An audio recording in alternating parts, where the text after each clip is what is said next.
Saya berterima kasih buat Direktur Mingguannya sudah memberikan jadwal kepada saya ya. Thanks buat kesempatannya. Ini adalah kali kedua saya datang berbicara di depan teman-teman semua seperti ini. Baik, pada pagi hari ini kita akan membahas tentang hal di atas tentang dulu kita itu ini adalah jangan berprasangka buruk. Seberapa dari kita teman-teman, saya tidak bermaksud menyinggung untuk teman-teman di sini, tidak ada maksud menyinggung apapun ya. Tapi memang ini untuk menjadi kebutuhan kita bersama. Lanjut. Ini saya kemarin cari-cari penelitian tentang apa itu prasangka buruk, yaitu prasangka buruk adalah sikap mental yang senantiasa berpandangan negatif atau buruk atas segala sesuatu hal. Dimana ketika dia melihat sesuatu, dia merasakan sesuatu, mungkin dia itu selalu berpikiran negatif terhadap sesuatu, tidak pernah berpikir positif. Selalu dianggap bahwa apa yang dilakukan orang lain itu salah, itu jelek, itu jahat, dan sebagainya macamnya. Yang kedua, prasangka pada diri sendiri atau menjatuhkan diri sendiri. Teman-teman tahu ketika melakukan sesuatu hal, ketika ada tugas dan sebagainya macamnya, kita selalu pesimis atas diri kita. Kita berkata bahwa aku nggak bisa, potensiku tidak sampai kepada titik seperti ini. Ya, berprasangka pada diri sendiri, udah menjatuhkan diri terlebih dahulu sebelum mencoba. Prasangka buruk pada diri sendiri itu tidak baik teman-teman. Akhirnya insecure lah, pesimis lah dan sebagainya macamnya, karena udah mengambil keputusan duluan bahwa aku kalau ini kayaknya nggak bisa sebagainya macam. Ada lagi nih prasangka ini ya, ketika cowok-cowok mungkin yang melihat cewek-cewek gitu, wah jangan-jangan cewek sangat cantik sekali ya. Jangan-jangan dia suka sama saya ya. Dia ada prasangka seperti itu kan, ada kan prasangka tapi ya kalau dia mencintaimu, kalau enggak bagaimana? Kamu mencintainya tapi dia mencintai orang lain kan, bagaimana itu kan kecil, itu prasangka juga loh. Terus ada juga yang bilang bahwa cewek-cewek bisa juga, cowok itu sangat ganteng deh, jangan lihat saya, lihat saja, jangan saya. Oke, cowok itu sangat ganteng, jangan-jangan dia suka deh sama saya, itu prasangka juga. Nanti akhirnya menimbulkan kekecewaan begitu kan. Ketika kamu melihat dia bersama orang lain, itu prasangka juga. Akhirnya kamu kecewa, mau diri nggak makan seminggu, setahun, ya. Selanjutnya kita akan bahas tentang kita masuk dalam penyebab prasangka buruk. Ini saya juga membagi 3 bagian tanpa saya cari di internet, saya membaca sendiri. Yang pertama adalah disebabkan oleh orang lain. Maksudnya orang lain ini adalah seseorang mendengar atau diceritakan oleh orang lain tentang orang lain itu, ngerti ya? Seseorang mendengar atau diceritakan sesuatu hal tentang orang lain kepada orang lain. Akhirnya orang yang ini, akhirnya berprasangka buruk kepada orang yang diceritakan tadi. Jelas ya? Ini tidak ada ini kata lainnya adalah gosip gitu ya. Gosip biasa di kalangan cewek gitu kan. Sama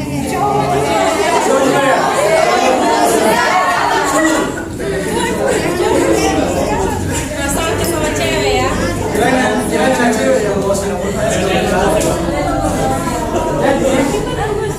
bagian ini sering terjadi di kalangan muda, di kalangan emak, apalagi mama ya.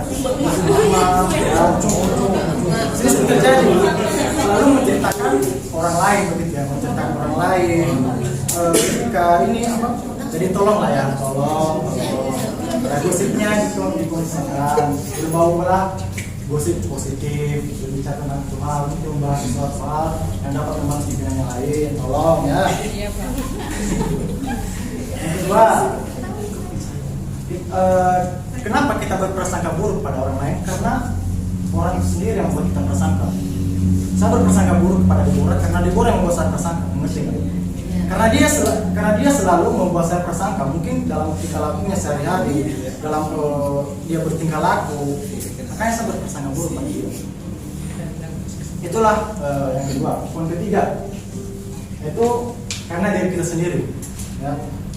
Mental kita yang sudah dibiasakan dengan prasangka buruk. Ya, ini sangat sadis ya kalau ini ya, karena udah terbentuk dengan mental, berbiasakan dengan prasangka buruk, itu rusak mentalnya itu. Terus ada kita udah dibiasakan karena gosip tadi, ngumpul bareng gosip, ngumpul di sini gosip, di mana-mana gosip, akhirnya terbentuklah mental yang namanya prasangka buruk. Dikit-dikit kita berprasangka buruk pada orang lain. Selanjutnya, ini juga saya cek internet ya. Ini saya nggak buat sendiri ya. Saya cek internet, dan saya juga ada kurang. Nah, kita akan masuk dari akibat-akibat ketika kita larut dalam prasangka buruk pada orang lain. Yang pertama, hati selalu larut pada perasaan cemas, gelisah, dan tak tenang. Ya, gimana kita bisa, gimana gak cemas, gimana gak gelisah, gimana gak tenang ya? Karena kita mental kita udah dibiasakan dan perasaan positif dengan penyebab-penyebab tiga hal tadi, baik orang lain karena orang tersebut, bahkan dari kita sendiri. Yang kedua, membuat bermusuhannya. Ini sangat ini loh. Ini membuat di antara kita selalu ada namanya permusuhan. Karena miskomunikasi, cerita yang gak benar, kita membuat aib orang dan sebagainya macamnya, akhirnya timbul permusuhan. Gak mau ngomong satu sama lain, gak mau bareng-bareng. Ya contoh ya, misalnya di satu kelompok kan di kelas mungkin ya, dosen membentuk membentuk kelompok gitu kan, kelompok tugas dan sebagainya. Aku gak mau teman ini gitu kan. Mungkin ada something di antara mereka, ada yang namanya prasangka buruk. Mungkin karena ada something di antara kedua belah pihak gitu ya. Gak usah kita bahas masalah mereka, biar mereka sendiri ya. Tapi kita bercakap bersama-sama supaya kita tidak berprasangka buruk. Di matamu semua orang terlihat sama, bak musuh dalam selimut. Iya, benar sekali.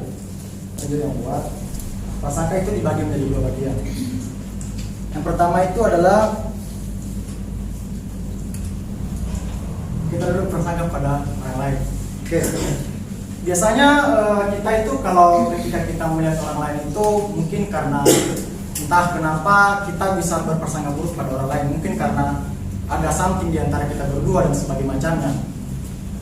Mungkin kita berkata bahwa dia itu kayaknya kalau ini aku melihat dia mencurigakan. Ini kayaknya ini deh, ini dan itu ya. Kita selalu mencurigakan orang yang pada akhirnya kita belum tentu benar apa yang kita prasangka begitu. Yang kedua adalah prasangka pada diri sendiri. Kenapa kita dan saudara saya dan saudara ketika kita berprasangka buruk, semua orang kita melihat mereka sama semua ya. Hidupmu menjadi tidak bahagia karena prasangka buruk tadi ya. Berprasangka buruk, kita nggak ada orang yang bisa kita percaya karena prasangka buruk tadi. Kita selalu berprasangka buruk, jangan-jangan kalau aku percaya sama dia, jangan-jangan iya gitu, jangan. Akhirnya tidak bahagia, merasa kesepian. Benar sekali. Kita tidak bisa terbuka dengan orang lain baik masalah kita ketika kita selalu berada di titik ini, berprasangka buruk terus pada orang lain. Tidak ada orang yang bisa kita percayai. Akhirnya kesepian timbul dalam diri kita. Kita merasa bahwa semua orang itu musuh, semua orang itu adalah orang lain. Begitu. Oke. Seberapa banyak dari kita yang terpengaruh pada saat ini dan berprasangka pada saudara kita atau pada diri kita sendiri karena baik karena orang lain tadi, baik karena orang yang kita prasangka itu, dan bahkan karena diri kita sendiri. Seberapa dari kita yang mengalami demikian? Seberapa banyak dari kita yang mengambil kesimpulan terhadap saudara kita, namun itu belum terbukti kebenarannya. Kita berprasangka pada mereka, namun itu belum terbukti bahwa dia itu seperti yang kita pikirkan, dan ternyata kita salah prasangka. Yang ketiga, seberapa banyak dari kita ketika kita salah prasangka kepada orang lain dan kita sadar akan hal itu, dan kemudian seberapa banyak kan kita minta maaf kepada orang yang kita prasangka. Seberapa banyak juga dari kita yang mempengaruhi orang lain, mempermalukan orang lain dalam hal tutur kata kita dan sebagainya macamnya. Seberapa banyak dari kita yang selalu melakukan hal demikian. Oke, ini kemarin saya kasih di status saya ya. Aku kasih di status ini kemarin karena ini saya buat sendiri sih. Nggak tahu kenapa bisa terbiasa sendiri dalam pikiran saya. Kenalilah dahulu saudaramu sebelum kamu membuat kesimpulan tentang dirinya, dan kemudian kamu rusak. Ketika kita berprasangka buruk pada orang lain, tolonglah ketika kamu mendengar hal-hal tertentu, mungkin menggosipkan yang ini dan dengan itu, tolonglah jangan langsung berprasangka buruk. Kenali dulu lah orang itu lebih dalam gitu. Apakah benar orang ini? Iya, itu pengenalan itu sangat perlu teman-teman. Saya ini mohon maaf sendiri, aku bukan bercerita diri, tapi memang ini untuk contohnya. Saya ini orangnya tidak gampang terbuka dengan orang-orang baru. Contohnya ya, waktu saya di Sumbawa kemarin itu ada anak pendeta yang namanya Stephen. Ini karena kita tahu kampus Stephen ini ya. Saya orangnya kalau orang baru itu saya tertutup, nggak mau bercanda dan sebagainya macamnya, nggak mau nyapa dan sebagainya macamnya. Karena saya orangnya melalui tahap untuk mengalami tersebut. Bahkan suatu kali kami udah akrab bareng, dia bilang kayak gitu sama saya. Saya kira Kak Cornelius dulu jahat karena nggak pernah ngomong-ngomong, nggak pernah apa. Ya, itulah berteman tapi tidak akrab itu karena pengenalan yang dalam karena pengenalan itu berbeda. Selanjutnya kita buka kitab kita dalam Matius pasal 14. Matius pasal 14.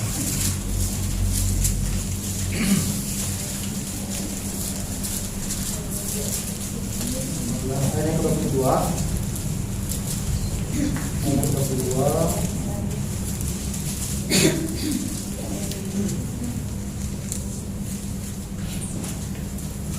Kita baca ayat ini aja ya. Baca semuanya. Nanti saya minta barisan sini ayat yang ke-22 dan barisan sebelah kiri saya ayat yang ke-23 dan selanjutnya. Dan ketiga 1 2 3. Sesudah itu Yesus berjalan bersama murid-muridnya naik ke perahu dan meninggalkan seorang. Sementara itu ia menyuruh banyak orang pulang. Dan setelah orang banyak itu sudah pulang, Yesus naik ke atas bukit keluar sendiri. Ketika ada malam, dia sendirian di situ. Para murid-muridnya dan beberapa orang yang berjalan dari pantai dan membangun karena angin sakau. Kira-kira jam 3 malam datanglah Yesus kepada mereka berjalan di atas air. Ketika murid-muridnya melihat dia berjalan di atas air, mereka terkejut dan berseru, "Itu hantu!" lalu berteriak-teriak karena takut. Tetapi segera Yesus berkata kepada mereka, "Tenanglah, aku ini, jangan takut." Lalu Petrus berseru dan menjawab dia, "Tuhan, aku yang kau itu, suruhlah aku datang kepadamu berjalan di atas air." Kata Yesus, "Datanglah." Maka Petrus turun dari perahu dan berjalan di atas air mendapatkan Yesus. Tetapi ketika jasanya diperangi, takutlah ia dan mulai tenggelam lalu berteriak, "Tuhan, tolonglah aku." Segera Yesus mengulurkan tangannya, memegang dia dan berkata, "Hai orang yang kurang percaya, mengapa engkau bimbang?" Lalu mereka naik ke perahu dan angin pun reda. Dan orang-orang yang ada di perahu mendengar dia, katanya, "Sesungguhnya kau anak Allah." Amin. Terima kasih ya. Mungkin pertanyaannya kok bisa mati bisa sampai 20 ya? Apa kaitannya? Oke, kita akan bahas itu. Ya, yang ke-25. Ya, tolong diperbacakan. Yang ke-25. Yang ke-25. Kira-kira jam 3 malam datanglah Yesus kepada mereka berjalan di atas air. Oke, thank you. Jam 3 malam. Ini ada jam 3 malam. Berarti dalam keadaan gelap atau sama-sama. Ya kalau di waktu itu ada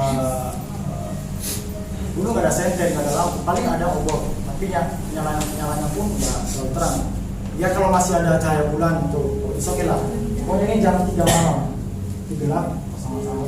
Karena diakibatkan karena Yesus pada saat itu ada di atas air, jadi mereka berprasangka bahwa itu adalah timbul ya yang berguna. Timbul prasangka murid kepada Yesus. Situ dikatakan bahwa itu hantu. Kenapa? Karena mereka masih belum mengenal, ini bukan dalam tanda kutip ya, bukan mengenal secara pribadi, bukan. Ini karena jarak yang tadi ini loh. Nah ini biar teman-teman nggak salah kaprah dengan saya. Ya. Jadi mengapa teman-teman murid-murid berprasangka buruk kepada Tuhan Yesus pada saat itu? Mereka mengatakan bahwa itu hantu karena disebabkan oleh ini. Jam 3 malam gelap, yang nggak ada lampu pada saat itu, paling adanya obor dan mungkin cahaya bulan gitu. Mereka menganggap Yesus sebagai hantu, ya. Dan pada akhirnya Yesus menjelaskan kepada mereka gelap bersama-sama. Ya, kita akan saya mengaitkan poin-poin ini ke dalam yang bernama Logos dalam tadi kan ini jam 3 malam dia bersama-sama. Saya kaitkan dengan gosip karena ini belum jelas juga. Gosip ini kan belum jelas kan. Ketika kita mendengar suatu hal itu belum terbukti kebenarannya. Saya kaitkan dengan penghalang pengenalan kita pada orang lain karena gosip-gosip tadi. Yang ketiga, perkataan palsu. Kalau pada saat itu Tuhan Yesus kan berjalan di atas air ya. Mereka menyeberang danau. Tuhan Yesus sudah menyuruh duluan murid-muridnya untuk menyeberang duluan. Dia Tuhan Yesus akan menyusul. Nah, di titik inilah timbul prasangka murid-murid kepada Tuhan Yesus. Mereka menganggap dia sebagai hantu karena masih jauh, masih di atas air gelap bersama-sama. Sama dengan kita ketika kita mendengar gosip orang lain. Ketika saya mendengar gosip tentang kayu stani, ketika diceritakan kepada saya tentang kejelekan kayu stani, kira saya berprasangka buruk pada kayu stani dan sebagainya macamnya. Saya mengambil kesimpulan bahwa kayu stani seperti ini, nggak seperti yang saya pikirkan begitu. Lanjut. Ini memang tidak sempurna teman-teman untuk menggambarkan prasangka buruk. Ya, tidak sempurna. Beda konteks tapi saya kaitkan karena ini sangat berkaitan dengan prasangka buruk karena mereka mengatakan bahwa ini hantu. Ini memang tidak sempurna menggambarkan bahwa ini adalah prasangka buruk yang benar-benar kita contoh enggak.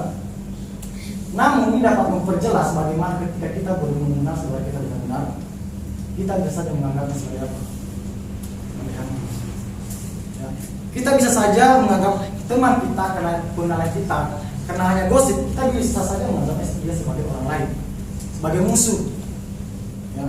Karena pengenalan kita kan dia belum sepenuhnya.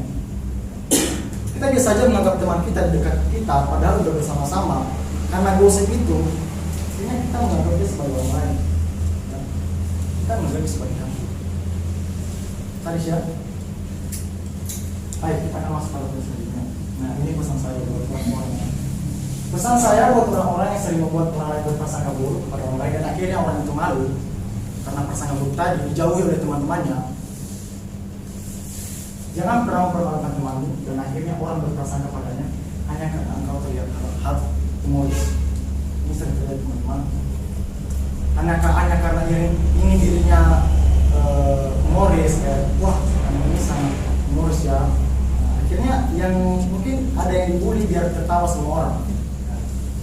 Jangan pernah mempermalukan temanmu dan akhirnya orang berprasangka padanya hanya karena engkau ingin temanmu yang lain tertawa dan senang dengan kamu dan akhirnya dia dijauhi.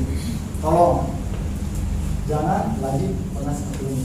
Saya aja nggak suka gosip-gosipan karena saya bukan mama ya. Jangan pernah mempermalukan temanmu demi membela diri dan orang lain.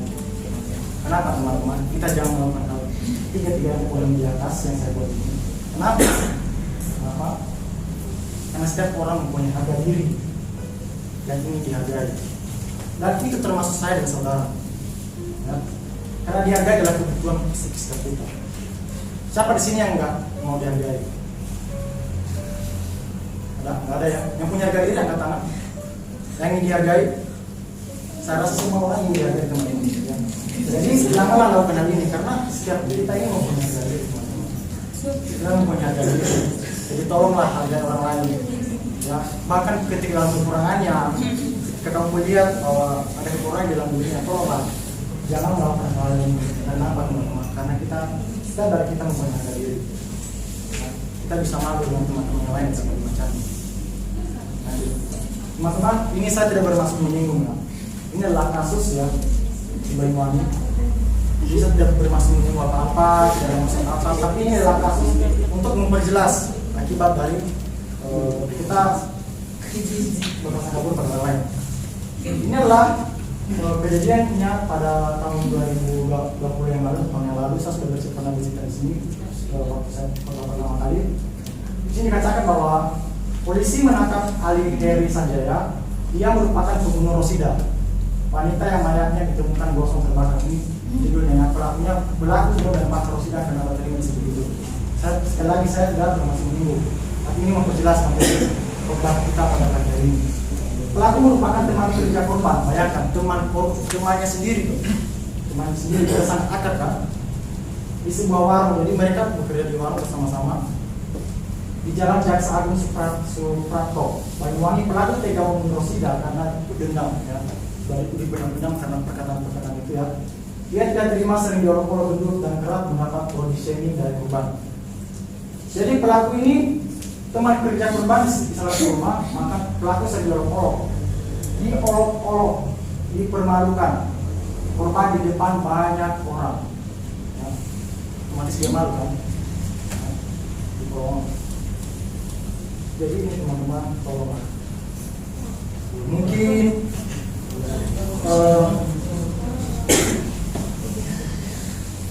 jangan lagi kita memperlakukan teman-teman kita seperti itu, ya. Karena satu video ini bisa membuat kita semakin bijak. Kita bisa melakukan hal-hal yang lain di luar kendali kita, ya. Lanjut ya. Ini yang jelas ya teman-teman. Hanya karena disembunyikan itu, bayangkan. Hanya karena mengejar fisik, ya. Belum yang lain. Ini sudah dibakar. Dibakar hidup loh. Bayangkan. Itu masih kerja lagi. Ya. Kita lanjut ya. Orang yang mempunyai dan sadar bahwa dia mempunyai diri, maka sepatutnya dia harus menghargai orang lain. Ya. Sepatutnya dia harus menghargai orang lain karena dia sadar bahwa saya juga menghargai diri. Saya ingin dihargai oleh orang lain. Sepatutnya kita juga harus menghargai. Ya. Bahkan tanpa disuruh, bahkan tanpa kamu melihat bagaimana cara menghargai orang lain, ketika kamu sadar bahwa ketika sadar dan saya sadar bahwa kita memiliki harga diri, tanpa disuruh itu kita bisa menghargai. Karena kesadaran kita bahwa kita juga menghargai diri. Tidak ada kata lain bahwa kita orang lain, apalagi kita dalam komunitas STT, kalau tidak ada saling menghargai teman-teman, saya rasa hancur STT ini, nggak ada keadaan sejahtera. Ini dalam Markus pasalnya ke-12 sampai 31 masuk bukan yang ada dikatakan sih adalah dan hukum yang kedua adalah kasihanlah sama manusia seperti itu sendiri. Tidak ada hukum lain yang lebih utama dari kedua hukum ini. Ya, bagaimana sepantasnya kamu menghargai dirimu, bagaimana sepantasnya kamu menjaga dirimu, tolong. Itu juga perlakukan kepada orang lain. Mungkin tidak seistimewa kamu memperlakukan orang lain seperti dirimu, tapi harga diri tadi itu dijaga. Karena setiap kita menghargai diri, butuh dihargai dan sebagainya. Jangan ada perkataan kotor keluar dari mulutmu, tapi pakailah perkataan yang baik untuk membangun, di mana perlu supaya mereka mendengar dan beroleh kasih karunia. Dalam Matius pasal ke-7 ayat 2 juga dikatakan begitu. Kita buka ya Matius 7. Kita buka Matius pasal 7. Matius pasal 7 ayat yang kedua. Saya akan bacakan buat kita. Sudah ya? Matius 7 ayat 2. Sudah? Karena dengan penghakiman yang kamu pakai untuk menghakimi, kamu akan dihakimi, dan ukuran yang kamu pakai untuk mengukur akan diukurkan kepadamu. Kita sistem iman itu adalah hukum betul. Kamu yang apa yang kamu kasih dengan teman kamu hakimi teman kamu, mungkin kamu gak akan merasakan. Anak cucumu nanti mungkin akan dapat. Cinta betul, tolonglah.